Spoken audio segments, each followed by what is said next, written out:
నమస్తే అండి, నా పేరు Lavanya. Welcome back to Bhimavaram special kitchen.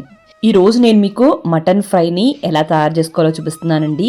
దీంట్లో వాడే మసాలా కూడా ఇన్స్టెంట్గా తయారు చేసుకుని ఈ మటన్ ఫ్రై చేస్తే రుచి చాలా చాలా అద్భుతంగా ఉంటుందండి. రైస్లోకి పప్పుచారు కానీ రసం కానీ పక్కన పెట్టుకుని ఈ మటన్ ఫ్రైతో తింటే అద్భుతంగా ఉంటుంది.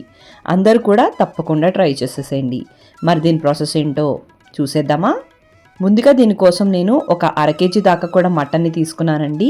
దాన్ని కుక్కర్లోకి ట్రాన్స్ఫర్ చేసేసుకోండి. మామూలుగా కర్రీకి ఏ విధంగా అయితే పీసెస్ తీసుకుంటామో అదే సైజులోకి తీసుకుని దీంట్లోకి ఫ్రెష్గా దంచుకున్న 1.5 టీ స్పూన్ల దాకా కూడా అల్లం వెల్లుల్లి పేస్ట్ వేసుకోండి.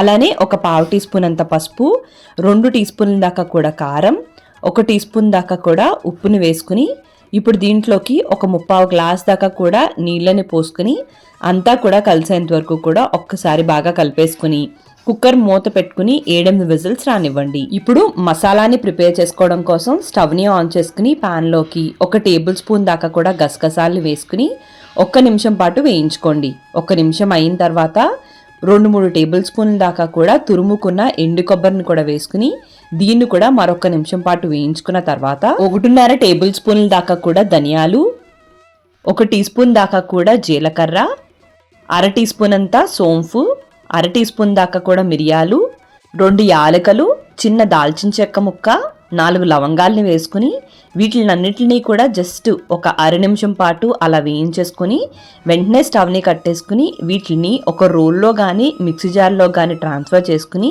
వీటిని మెత్తని పొడిలాగా గ్రైండ్ చేసేసుకోండి. నలగకపోతే కొద్దిగా నీళ్ళని కూడా పోసుకుని పేస్ట్ లాగానే చేసుకోవచ్చండి. నేనైతే ఇలా పొడిలాగానే కొట్టుకుని ఇప్పుడు దీన్ని పక్కకు పెట్టేసుకుని ముందుగా మనం మటన్ ఉడికించుకున్నాం కదండి, దాన్ని తీసుకుని చూసుకుంటే మటన్ పర్ఫెక్ట్గా మెత్తగా కుక్ అయిపోయి ఉంటుందండి.